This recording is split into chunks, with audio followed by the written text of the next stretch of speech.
Estamos começando mais uma edição do Bom Dia Mercado. Faremos juntos o nosso planejamento de trabalho para essa terça-feira, dia 26 de setembro, que marca o início das semifinais da Sul-Americana. Temos ainda jogos isolados da Série A italiana, da La Liga espanhola e também algumas competições de Copas, como a DFB Pokal da Alemanha e a Copa da Liga Inglesa na Inglaterra. Espero conseguir ajudar você a fazer o melhor planejamento possível para o dia de hoje.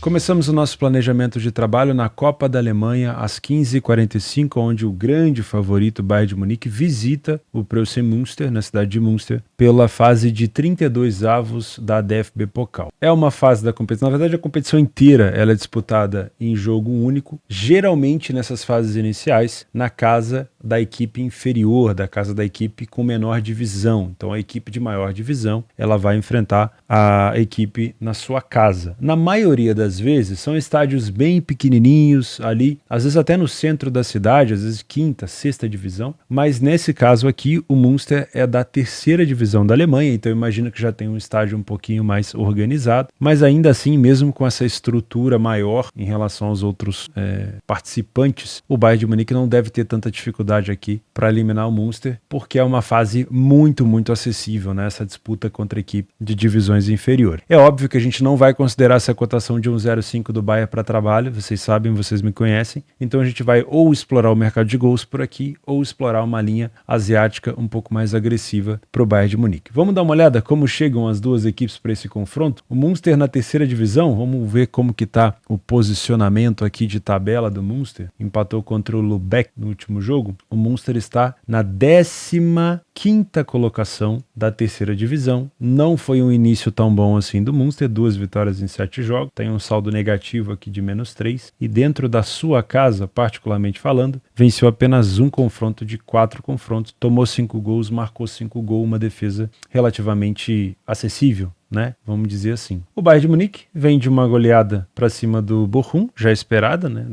na Bundesliga, e vem de ótimos resultados, independente de fora ou dentro de casa. O Bayern de Munique ele está começando a se encontrar agora com o Thomas, tá? Da última vez que as duas equipes se encontraram, também foi num cenário de DFB Pokal e também foi num cenário de 32avos, né? Assim como o jogo de hoje. O Bayern de Munique fora de casa venceu por 4-1 naquela situação em 2014, 2 gols no primeiro tempo, 2 gols no segundo, acabou tomando um gol também, e o Lewandowski ainda perdeu um pênalti no final, ou seja, o Bayern de Munique venceu por 3 gols de diferença e poderia até ter vencido por mais, porém a gente fica com essa ideia aqui de um Bayern de Munique vencendo, vamos supor, por 2 ou 3 gols de diferença, dado essa discrepância de primeira e terceira divisão, acredito que é um cenário interessante. Vamos dar uma olhada então nas odds de handicaps asiáticos, tá? Vamos desconsiderar o menos 1,25, porque é uma cotação que vai estar extremamente esmagada, próximo de 1,10, não ajuda o nosso cenário por aqui, significa que o Bayern teria que vencer por 2 gols de diferença, caso vencesse por 1, devolvia metade, né? E ficaria só com metade do prejuízo. Então a gente vai dar uma olhada aqui no menos 2,25, que é esse aqui. O menos 2,25 está próximo de 1,30 no pré-live. Pode acontecer do Bayern de Munique marcar um gol nos primeiros minutos de jogo e não deixar essa cotação valorizar? Claro que pode. É uma discrepância tática e técnica gigantesca, né? Então a gente tem que considerar esse risco. A gente esperar um jogo melhorar, uma cotação melhorar, e aí não dá tempo. O Bayern marcar logo nos primeiros 2, 3, 4, 5 minutos e resolver, né, liquidar a fatura. Porém, o 2,25 é uma linha que me agrada. Por quê? O Bayern de Munique tende a vencer esse jogo por 3 gols de diferença, assim como foi em 2014. A qualidade técnica é muito diferente, como a gente já sabe. Eu imagino que o Bayern de Munique não vai fazer corpo mole aqui, não vai colocar time totalmente reserva, então vai vir um time decente para jogar essa partida. E esse cenário de 2,25 significa que se o Bayern vencer por 2 gols de diferença, você vai ter metade do prejuízo, e se ele vencer por 3 gols de diferença, você tem lucro. Acho legal, tá? Agora, se você quiser deixar esse cenário um pouco mais ousado para tentar buscar uma cotação um pouco mais elevada, né, que te pague uma recompensa maior, você tem um cenário de menos 2,5. O 2,5 não devolve nada. O 2,5 é uma situação onde o Bayern de Munique começa o jogo já com 2 gols de desvantagem. É como se o Münster começasse vencendo o Bayern por 2-0. E ao longo dos 90 minutos, o Bayern de Munique teria que fazer 3 gols para supostamente virar esse placar hipotético para 3-2. É uma situação mais arriscada, também é cabível, porque o Bayern consegue, na minha opinião, golear esse jogo se ele quiser, e você vai ter uma cotação um pouco melhor, próximo de 1,40. E é uma cotação também muito mais, é um mercado muito mais plausível para você você pensar numa valorização. Coisa de 10 minutos, 15 minutos de jogo, o Bayern de Munique não conseguiu marcar, muito provavelmente esse menos 2,5 aqui vai estar com uma cotação mais próxima de 1,60, 1,70, tá? Então, acho que ficar dentro desse cenário aqui, desses dois cenários, entre o menos 2,25 e o menos 2,5, são situações saudáveis, tá? Pensar numa situação onde o Bayern vença por 4, 5, 6, 7 é cabível, o Bayern de Munique ele pode fazer isso, mas vai te exigir muito mais, e lembrando que o Bayern de Munique não precisa fazer saldo nesse jogo, o Bayern de Munique não interessa o resultado que ele vai vencer desde que ele vença, o importante para o Bayern é passar de fase, passar para a fase de 16 avos, então não tem saldo, não tem nada, né? O que vai facilitar o Bayern a fazer gols é a quantidade de espaços gerados pelo adversário, e se o Münster estiver perdendo dentro de casa com o apoio da torcida, ele vai se expor, então isso vai oferecer ao Bayern espaço para poder matar o jogo, mas não necessariamente espaço para humilhar o adversário, né? O Bayern às vezes vai tirar o pé, então eu não pensaria num cenário tão esticado. Gosto desse cenário onde o Bayern vence por 3 gols de diferença. Se você quiser ter metade apenas do prejuízo, se ele vencer por apenas 2, usa a linha de menos 2,25, que no caso aqui talvez na sua casa de aposta vai estar mais 2, mais 2,25, no caso vai estar menos 2, menos 2,25, tá? Se você quiser um cenário mais ousado, onde você não tem devolução nenhuma, você vai procurar esse cenário aqui de menos 2,5, que é onde o Bayern começa hipoteticamente perdendo por 2 gols de diferença e teria que fazer 3 para virar, tá bom? Gosto sim de pensar nesse cenário. Mercado de gols. Sinceramente, quando a gente tem um hiper favorito em campo, a gente tem mercados de gols extremamente esmagados, né? Então vamos lá, ó. O 2,5 começa com uma cotação ridícula de 1,17. O 3,5 começa com uma cotação próxima de 1,50. Se você imagina que o Bayern pode vencer esse jogo por 3 gols de diferença, entre o 2,5 e o 3,5 pode ser uma situação interessante, você esperar uma valorização. Cabe imaginar um gol do Münster por aqui? Olha, na última vez, em 2014, aconteceu, né? Porque o Bayern às vezes não vai entrar com os titulares, às vezes o Bayern não vai entrar tão ligado no jogo, vira e mexe a defesa também não vai subir para atacar e às vezes não vai querer correr para voltar, o time já vai estar ganhando. Então pode ser que aconteça, mas eu acho que considerar esse cenário aqui entre 2,5 gols e 3,5 gols é um cenário legal também, tá? Óbvio, pensando em esperar uma valorização dessa cotação. É extremamente provável que o Bayern de Munique se classifique e também é muito provável que ele ganhe por mais de 2 ou 3 gols de diferença. No mesmo horário, às 15h45, na Série A italiana, a Juventus enfrenta o Lecce dentro de casa, com uma cotação próxima de 1,55. A classificação indica um adversário bem perigoso. O Lecce não perdeu nenhuma partida, assim como a Inter, são os dois invictos até o momento, depois de 5 rodadas, na Série A italiana. São os dois únicos invictos, né? Foram 3 vitórias do Lecce e apenas 2 empates. A Juventus já perdeu um jogo. Então, isso realmente indica um adversário um pouco mais complicado. Fora de casa, o Lecce jogou 2 partidas e empatou as 2, 3 gols marcados e 3 gols sofridos, e como mandante, a Juventus venceu 1 e empatou 1, tá? Utilizando um histórico recente, né? Podemos ver aqui os últimos jogos da Juve. Vamos focar somente nos jogos da Juve dentro de casa, ignorando os amistosos. Começando aqui com o Bolonha, 1-1. Foi um jogo bem fraco da Juventus, foi bem decepcionante. E um 3-1 contra a Lazio, onde a Lazio jogou bem, complicou um pouco a vida da Juventus. A Juventus chegou a estar bem mais próxima aqui de tomar o 2-2 do que de fazer um 3-1, mas a Juventus conseguiu, se eu não me engano, com o Vlahovic, desencantar aqui, né, tirar um pouco desse peso. Já o time do Lecce, fora de casa, vem de 2 empates contra a Fiorentina e o Monza, porém, no geral, se a gente pegar os confrontos do Lecce, foram, na Copa, eliminou o Como, no dia 13, se eu não me engano a fase da Copa Itália já está também em 32 avos, assim como na Copa da Alemanha. Depois venceu a Lazio de virada dentro de casa. Essa foi, se eu não me engano, a estreia do campeonato italiano. Havia aqui um gol do Immobile aos 26 minutos e aos 85 e aos 87 o Lecce virou a partida. Depois foi empatar com a Fiore, venceu em casa a Salernitana por 2-0 e depois agora, recentemente, venceu o Genoa por 1-0. Então, eu não acho que a Juventus vai ter, assim, um grandíssimo adversário histórico pela frente, porque das últimas vezes que eles se enfrentaram, a gente não consegue encontrar vitória do Lecce desde 2004. E se a gente filtrar na casa da Juventus, em Turim, desde 89 tivemos apenas essa vitória do Lecce em 2004 contra a Juve. O resto, na maioria das vezes, a Juventus levou o melhor. Algumas vezes vencendo por um gol de diferença, algumas vezes goleando, mas pouquíssimas, em raras situações, posições, perdendo para a equipe do Lecce. Porém, temos que levar em consideração esse bom início de campeonato do adversário. Se é só uma fase, a gente não sabe. Eu imagino que sim. Eu imagino que ao longo das próximas rodadas, o Lecce deve cair aqui para o meio da tabela. Dificilmente ele vai conseguir se manter ali contra adversários tão fortes assim, né? Porém, nesse momento, eu acho que a gente pode respeitar um pouco mais a equipe do Lecce ao invés de só olhar para o lado da Juventus, tá?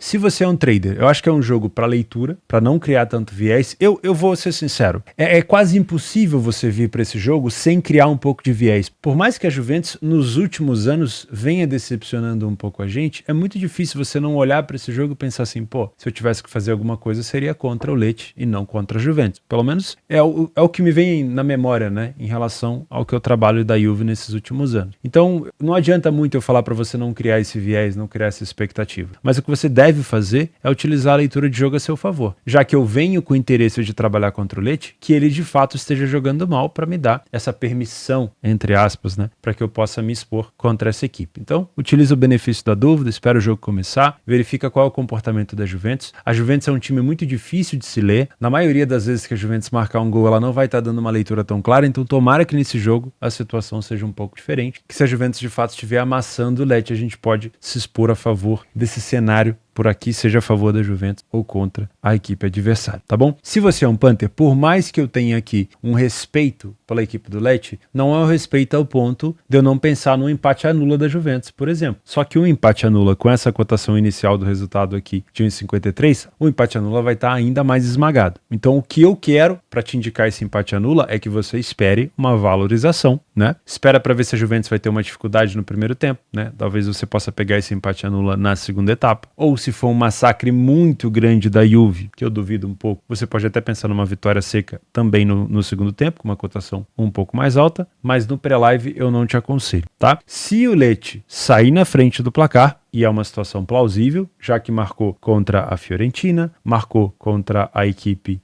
do Monza, que é uma equipe chata, que complicou a vida da Lazio agora recentemente, e que também venceu por 2-1 a equipe da Lazio, ou seja, o Lecce pode marcar gols por aqui. Se ele sair na frente e a Juventus estiver fazendo uma blitz, dá para pensar nesse dupla chance da Juve, pensando nessa recuperação. Não vou te indicar aqui mercado de gols, porque fora de casa o Lecce não tem tomado e não tem marcado tantos gols assim, então eu prefiro ficar de fora do mercado de gols. Ou eu trabalharia um empate anula da Juventus com uma cotação mais valorizada, ou se o Lecce estivesse na frente do placar, eu pensaria numa dupla chance da Juventus. Dá para pensar numa vitória seca da Juventus? Dá, pensar, mas no ao vivo você precisa da confirmação de um grande massacre da Juventus para você ter essa confiança. Eu, sinceramente, não é nem uma desconfiança da Juve, é um respeito um pouco do que vem fazendo o Lecce nesse início de temporada. Às 16 horas na Inglaterra, na terceira fase da Copa da Liga Inglesa, o United enfrenta o Crystal Palace com uma cotação de favorito próximo de 1,60. Sinceramente, o United não tem sido uma das equipes inglesas que eu mais confio, tá? Então, eu tenho tendência a olhar para essa cotação e sentir um pouco assim de receio, né? Mas vamos dar uma olhada no que a gente tem do United nos últimos jogos, principalmente dentro de casa. O United, tirando os amistosos, venceu o Wolverhampton sem jogar bem, venceu o Forest de virada por 3-2, o Forest estava com um jogador a menos no jogo quando estava 2-2, né? E aí o United fez o terceiro gol com o Bruno Fernandes logo depois e perdeu para o Brighton por 3-1. Ou seja, o United fez 3 jogos em casa, venceu 2, perdeu 1. No primeiro não jogou nada, no segundo começou perdendo, começou a se recuperar, mas contou com a ajuda de estar com um jogador a mais para vencer, e contra o Brighton de novo não jogou nada e aí perdeu. Então eu não sei se é um time que eu confio tanto. Além disso, tem sofrido com lesões, né? O Crystal Palace fora de casa vem de uma derrota para o Aston Villa por 3-1. Aston Villa, na minha opinião, é um time mais forte, obviamente, que o time do Crystal Palace. Na Copa da Liga Inglesa, eliminou o Plymouth por 4-2, fora de casa, e também havia empatado com o Brentford por 1-1 e vencido o Sheffield por 1-0. Sinceramente, o Brentford não está em boa fase e o Sheffield também não é um adversário que está causando assim tanto medo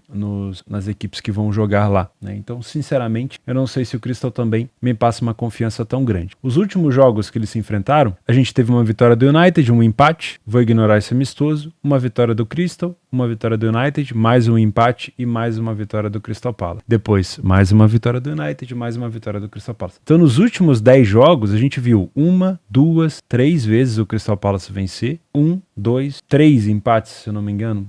Vou desconsiderar esse amistoso, tá? Então não é uma situação assim de tanta soberania do United. Tudo bem, a gente filtrando na casa do United ao longo dos anos, a gente vê o United vencendo bastante o Crystal Palace, mas recentemente, em 2019, em 2020, houveram vitórias do Crystal Palace aqui no Old Trafford. Então é uma situação onde eu não tenho tanta confiança. Para mim é um jogo 100% pro live. Além disso, é a terceira rodada ainda da Copa da Inglaterra. Óbvio que a eliminação ela pode estar presente por aqui, isso prejudica, né, a questão financeira do United, porém o adversário é um adversário que pode sim complicar a vida dele. Até coloquei aqui o United em favoritos que podem se complicar. Se você é um trader e vai trabalhar numa bolsa esportiva, eu te indico a Betfair, minha parceira de longa data. O link está aqui embaixo para você ganhar R$200 de bônus no seu primeiro depósito. Essa cotação de 1,60 ela vai estar um pouquinho mais alta numa bolsa esportiva, ela vai estar próxima ali de 1,70, quase 1,80. Se você encontrar um United dominante, você pode explorar alguma coisa contra o Palace. E se você tem metodologia para corrigir a odd do favorito, se o United não estiver jogando nada, você provavelmente vai ter um mercado se assustando e corrigindo a cotação do United também. Se você é um punter, vai trabalhar numa casa de aposta, muito cuidado. Eu não te indico vitória do United seca por aqui. Se for para trabalhar alguma coisa a favor do United, te indico um empate anula, tá? E se o Crystal Palace estiver na frente, eu não sei se eu te indicaria aqui uma dupla chance do United, porque sinceramente do que o United vem jogando eu não tenho tanta confiança. É óbvio que a gente não tem certeza de nada aqui, que isso aqui é só um cenário. O United pode chegar nesse jogo e meter uma goleada pra cima do Palace, mas o que ele vem apresentando até aqui, ele não passa confiança. Então eu também não tenho essa confiança pra te falar pra ir seco no United. Então se você encontrar no ao vivo um United jogando bem, esse empate anula no segundo tempo, talvez seja uma situação interessante. Agora, vitória seca do United, eu não vou te indicar, apesar de acreditar que ele possa se classificar. Às 16h30, pela sétima rodada da La Liga, o Barcelona enfrenta o Mallorca e o Barcelona assumiu de vez a liderança do campeonato espanhol depois do vacilo, né, da escorregada do Real Madrid no derby contra o Atlético de Madrid. O Barcelona não teve nada a ver com isso, conseguiu uma grande virada para cima do Celta de Vigo, jogando no Estádio Olímpico, começou perdendo por 2-0, parecia que não ia dar mais. Em menos de 10 minutos o Barcelona fez 3 gols e conseguiu vencer o jogo. Não foi uma partida espetacular do Barcelona, mas foram os minutos ali finais foram de lampejos muito bons, principalmente do João Félix, que vem jogando muito bem, principalmente do lateral direito que veio do City, o Cancelo, que tá jogando também muito bem, e do Lewandowski, né? Então esse trio aí ajudou demais nessa virada do Barcelona, que enfrenta um adversário que o Barcelona adora enfrentar. O Mallorca é um adversário extremamente acessível pro Barça nos últimos anos, e a gente já vai ver isso daí, tá? O Mallorca tá na 16ª posição, vou diminuir o zoom para vocês verem. Olha só, com uma vitória em 6 jogos e um saldo já negativo de -3. Os últimos jogos do Mallorca, derrota para o Girona por 5-3, venceu o Celta, que complicou a vida do Barcelona, por 1-0, empatou com o Bilbao, perdeu para a equipe do Granada e perdeu para a equipe do Villarreal, além de ter empatado com o Las Palmas. Então apenas uma vitória nos últimos 5 jogos. Já o Barcelona vem vencendo tudo, inclusive os amistosos, né? Mas os últimos 3 jogos fora de casa empatou com o Getafe no primeiro jogo fora, depois fez um jogo completamente pirotécnico contra o Villarreal de 2 viradas, né? Virada da virada por 4-3 e depois venceu o Osasuna por 2-1. Se eu não me engano, foi uma situação onde o Barcelona venceu o primeiro tempo com gol no finalzinho, isso mesmo. Depois tomou o empate e teve que marcar aos 85 2 gols do Lewandowski. Então assim, fora de casa, não é uma situação tão fácil para o Barça, não está sendo assim tão fácil. O empate contra o Getafe, no jogo contra o Villarreal, começou vencendo por 2-0, tomou a virada para 3-2, como vocês podem ver, ou seja, tomou 3 gols aqui fora de casa, teve que empatar e depois virar de novo. E nesse jogo contra o Osasuna também sofreu gol, né? Ou seja, também chegou a tomar um empate no segundo tempo. Então foram 7 pontos em 3 jogos, tudo bem, foi uma campanha até legal, mas se você abrir o leque do jogo, teoricamente não foram jogos assim tão fáceis. O que costuma ser fácil é o confronto do Barcelona com o Mallorca, né? A gente consegue ver vitória 1, 2, 3, 4, 5, 6, 7, 8, 9, 10, 11 vitórias seguidas, aí um empate. Depois mais uma vitória do Barça, mais outra, e aí sim uma vitória do Mallorca em 2009 para uma vitória por 2-1, tá? Então, 11 vitórias seguidas do Barcelona, um empate, mais 2 vitórias do Barça e só em 2009 uma vitória do Mallorca. Tem sido muito tranquilo para o Barcelona conquistar pontos aqui quando enfrenta essa equipe. Fora de casa, o Barcelona vence por um gol de diferença,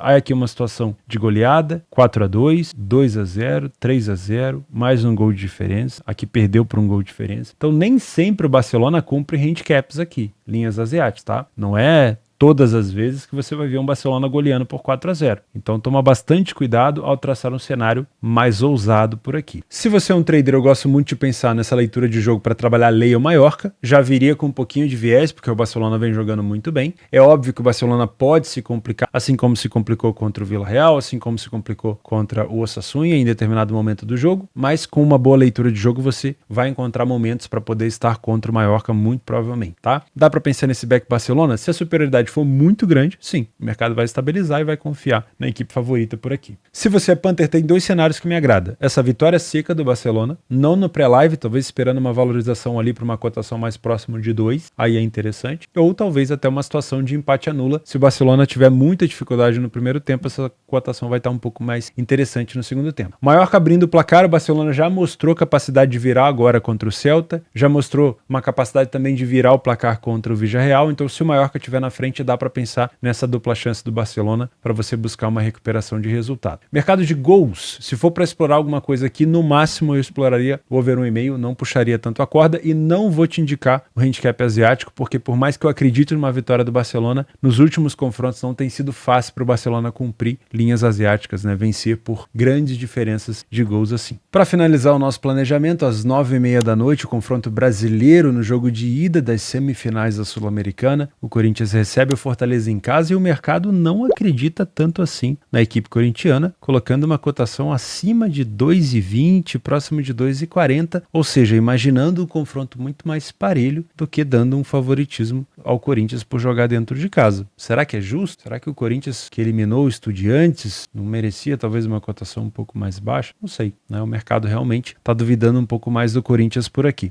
Os últimos jogos entre eles, em todas as competições, os últimos 3 jogos onde o Corinthians foi mandante, ele venceu 2 partidas por 1-0 e empatou uma 1-1. E o Fortaleza, quando foi mandante, venceu o Corinthians por 2-1 e 1-0. Ou seja, geralmente o mando de campo aqui, no confronto entre eles, costuma fazer um pouquinho de diferença. Esse confronto 2-1 aqui foi bem recente, né? Não faz nem 10 dias, pelo menos do que eu tô gravando esse vídeo, fazem 9 dias que esse confronto aqui aconteceu. A gente pode utilizar um pouco do PDF de apoio dos dados do Campeonato Brasileiro para tentar prever um pouco, porque o nível de enfrentamento do Campeonato Brasileiro é muito parecido, né? As mesmas equipes que o Corinthians enfrenta, o Fortaleza também enfrenta, então acho que a gente pode utilizar sim esse nivelamento aqui para dar uma olhada, para ver se a gente consegue tirar algum tipo de informação. O Corinthians tem um pouco mais de vitória em casa do que o Fortaleza fora, mas eu prefiro olhar como um pote meio vazio, né? Um copo meio vazio para o Corinthians, porque eu acho que o Corinthians poderia estar fazendo melhores jogos dentro de casa, apesar de estar vindo de uma vitória contra o líder Botafogo, só que estava com um homem a mais. O Fortaleza, ele tem um pouco mais de iniciativa, ele abre mais o placar fora de casa do que o Corinthians em casa. O Corinthians falha menos em marcar em casa do que o Fortaleza fora. O Corinthians marcou 9 gols a mais do que o Fortaleza. O Fortaleza é sim uma equipe que tem bom poderio ofensivo, mas costuma utilizar esse poderio ofensivo dentro de casa e não necessariamente fora. Tem uma média abaixo de um gol por jogo quando joga fora de casa. E na questão defensiva, as duas equipes sofrem quase a mesma quantidade de jogos, tá? O Corinthians acaba sendo uma equipe mais propensa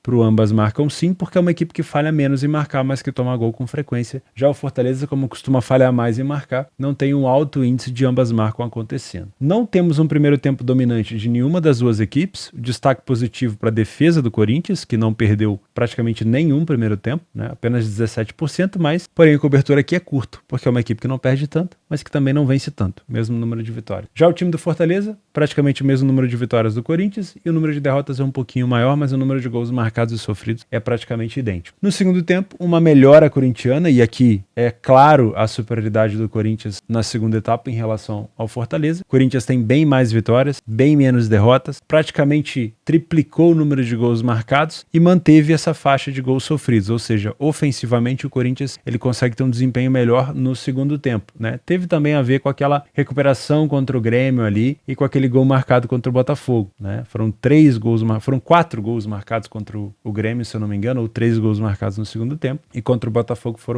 foi o gol marcado que eles fizeram na segunda etapa. O time do Fortaleza continua tendo dificuldade de vencer no segundo tempo, aumenta o número de derrotas e aumenta o número de gols sofridos, tá? Em relação a bolas aéreas, nesse tipo de jogo truncado, é sempre bom a gente olhar para esse fundamento. O Corinthians marca bastante de cabeça, contra o Grêmio conseguiu marcar nesse fundamento, contra o Botafogo utilizou a cabeçada do Gil e depois o rebote do goleiro para poder marcar o seu gol, e tem marcado de bolas paradas também. Porém, o time do Corinthians aqui também tem um cobertor curto. Ao mesmo tempo que marca bastante nesse fundamento, sofre nesse fundamento. Porém, o Fortaleza não tem utilizado tanto disso para punir os seus adversários, então acredito que a gente possa olhar mais aqui a favor do Corinthians em relação a esse tipo de fundamento. E uma situação curiosa é que o Fortaleza ele sofre bastante de finalização de fora da área. E o Corinthians ele tem um jogador chave nesse fundamento que é o Matias Rojas, o paraguaio. E ele é um cara que chuta de tudo quanto é lugar. E a finalização dele é muito boa. Muito boa. Inclusive complicou bastante a vida do Botafogo nesse fundamento. Como a gente está falando aqui de um jogo parelho, truncado, bolas aéreas e finalizações de fora da área são armas para você desbloquear geralmente defesas bem compactadas, seja você em desvantagem ou não, tá? Então eu gosto de pensar nessa possibilidade. Para nós que somos apostadores, a única forma de você tirar proveito disso seria você, um punter, apostar em finalizações do Rojas, né? Provavelmente ele vai tentar isso 1 ou 2 vezes por jogo, né? Mas para você que é um trader já fica um pouco mais difícil de imaginar. Porém, você já tem que levar em consideração na sua precificação que o Fortaleza costuma sofrer nesse fundamento, tá? Então acho que é interessante a gente pelo menos ter isso em mente. Se você é um trader, vai trabalhar numa bolsa esportiva, não esquece, Betfair. Gosto muito de pensar um jogo para correção de preço sem viés. Acredito que essa cotação do Corinthians poderia ser um pouquinho mais baixa? Acredito. Mas a gente também tem que respeitar o fato do Fortaleza ter chegado até aqui e ter jogado bem, ter eliminado o América, se eu não me engano, na última fase. O Fortaleza também eliminou o Olímpia. O Fortaleza também eliminou o Libertad do Paraguai. Então a gente tem que respeitar sim o Fortaleza, só que eu acho que o mercado está respeitando demais o Fortaleza e ignorando o Corinthians dentro de casa. A torcida do Corinthians faz muito barulho, apoia demais o time, e o Fortaleza tem a tendência de tentar decidir em casa. Então se o Fortaleza vir para esse jogo mais pensando em decidir em casa, jogando um pouco mais compactado, o Corinthians pode sim ter uma vantagem maior. Agora, se o Fortaleza vier para esse jogo, assim como foi no jogo contra o América, onde ele venceu a primeira partida por 3-1, ou seja, um Fortaleza mais agressivo, aí sim, pode ser que o mercado ele tenha um pouco de razão, mas sinceramente eu tô achando essa cotação do Corinthians muito alta. Pensando nisso, se o Fortaleza se comportar de uma maneira muito recuada, ou o Corinthians tiver mais domínio, esse ler a pior equipe em campo no Fortaleza pode ser interessante. Se você é punter, eu gosto de pensar nessa dupla chance do Corinthians. Eu gosto, porque como a gente tem a cotação do match odds, o resultado final próximo de 2,40, essa dupla chance ela vai estar com uma cotação interessante, tá? Eu não iria te indicar nada a favor do Corinthians, nem com empate anula, nem nada, mas como o mercado me trouxe uma cotação do Corinthians tão elevada, eu gosto de pensar nessa dupla chance, porque você ganharia até com o empate do Corinthians. Óbvio, Fortaleza pode vencer? É claro que pode, mas com uma cotação dessa no resultado final, foi o Corinthians decidindo em casa, imaginando um jogo truncado, eu gosto de pensar nessa dupla chance. Para mercado de gols eu não te indico nada, porque essa classificação para final vale 34 milhões de reais, né, no mínimo, porque o campeão pode ganhar, se não me engano, 87 milhões, deixa eu só conferir aqui, é isso mesmo, 87 milhões, são 18 milhões de dólares, né,